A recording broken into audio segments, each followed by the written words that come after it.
શું તમે સમોસા અને કચોરી ખાઈને કંટાળી ગયા છો? તો ચલો આપણે બનાવીએ કંઈક નવું. એના માટે લઈશું આપણે 2 કપ ઘઉંનો સરસ ઝીણો લોટ, સ્વાદ અનુસાર મીઠું, અજમો અને જીરુંને સારી રીતે મસળીને લોટમાં મિક્સ કરીશું. તમને બધાને સ્વાદિષ્ટ અને હેલ્ધી ખવડાવવું એ જ મારો મુખ્ય ધ્યેય છે. તો ચલો હવે આપણે મોણ માટે દેશી ઘી લઈશું. 2 ચમચી દેશી ઘી નાખીને સારી રીતે મોણ આપીશું.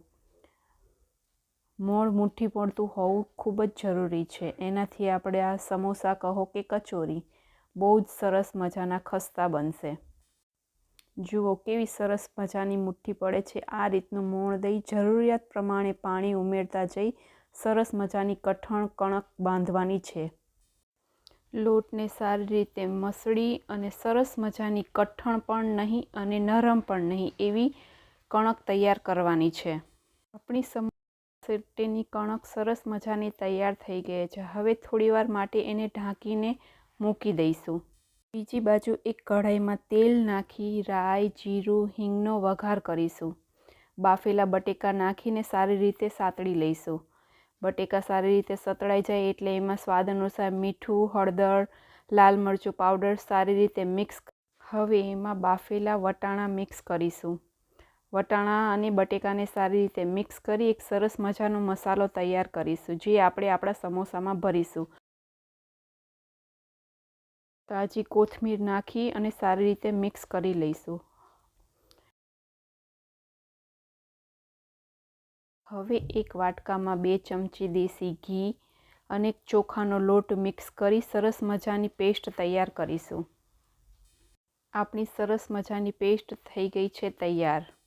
હવે આ બાજુ આપણે ઢાંકીને મૂકેલા લોટને સારી રીતે ફરીવાર મસળી લઈશું. લોટને સારી રીતે મસળવાથી આપણે રોટલી બનાવતી વખતે કંઈ તકલીફ ન પડે એટલા માટે લોટને જેટલો બને એટલો સારી રીતે મસળવાનો છે. હવે મસળેલા લોટમાંથી મોટા એવા લુવા લઈને મોટી સરસ મજાની રોટલી વણીશું. ખૂબ જાડી પણ નહીં અને ખૂબ પાતળી પણ નહીં એવી સરસ મજાની 5 થી 7 રોટલી વણીને આપણે તૈયાર કરીશું. જુઓ મસળેલા લોટની રોટલી વણવાની કેટલી સહેલાઈ રહે છે. જુઓ તમે કેટલી સરસ રીતે રોટલી વણાઈ રહી છે. હવે આપણે ચોખાના લોટની બનાવેલી પેસ્ટને સારી રીતે રોટલી ઉપર પાથરી દઈશું, જેથી એક પડ છૂટા પડી જશે. હવે બીજી રોટલીને એની ઉપર રાખીશું.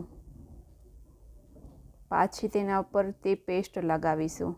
આવી જ રીતે આપણને જેટલા લેયર જોતા હોય એવી રીતે રોટલી ઉપર રોટલી પેસ્ટ લગાવી અને તૈયાર કરવાની છે. મેં અહીંયા 5 રોટલીની લેયર બનાવી છે.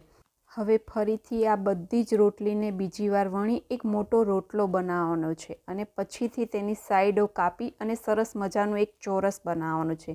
તેની અંદર પણ આપણી ઈચ્છા મુજબના નાના નાના ચોરસ બનાવીશું, જેથી આપણા એકસાથે કેટલા બધા સમોસા બનીને તૈયાર થઈ જશે. હવે તૈયાર થયેલા ચોરસની અંદર બનાવેલો મસાલો નાખીશું. બધા જ ચોરસમાં આ રીતે મસાલો ભરી પછીથી તેની સાઈડોમાં આપણી બનાવેલી સ્લરી લગાવી અને તેને સીલ કરવા માટે હાથમાં લઈ અને સરસ મજાનો શેપ આપીશું, જેનાથી આપણા સમોસા એકદમ સરસ મજાના શેપવાળા લાગશે. આવી જ રીતે બધા ચોરસના ખૂણા ઉપર સારી રીતે સ્લરી લગાવી અને પછી તેનો સરસ મજાનો એક શેપ આપી અને આપણે સમોસું તૈયાર કરીશું. જુઓ કઈ રીતે મેં ખૂણા દબ્બી અને સરસ મજાનો એક સ્ક્વેર આકાર લઈ અને તેમાંથી શેપ આપ્યો છે. તમે જોઈ શકો છો. આપણું સરસ મજાનું સમોસું તૈયાર થઈ ગયું છે. આ જ રીતે બધા જ સ્ક્વેરને લઈ અને બધા જને આ રીતે ગોઠવી અને તૈયાર કરવાના છે. જુઓ થઈ ગયા છે તૈયાર આપણા બધા જ સમોસા. હવે તેલ ખૂબ ઠંડુ પણ નહીં અને ખૂબ ગરમ પણ નહીં. ગેસના તાપને થોડો ધીમો રાખી મીડિયમ તેલમાં તળવાના છે, જેનાથી આપણા બધા જ પડ એકદમ સરસ રીતે ખુલી જશે. જુઓ કેવા સરસ મજાના પડ ખુલી અને સોનેરી રંગના સમોસા તૈયાર થઈ ગયા છે. આને સમોસા કહો, કચોરી કહો કે પછી પફ. જો તમને મારી રેસીપી સારી લાગી હોય તો લાઈક અને ચેનલને સબસ્ક્રાઈબ કરવાનું ભૂલશો નહીં.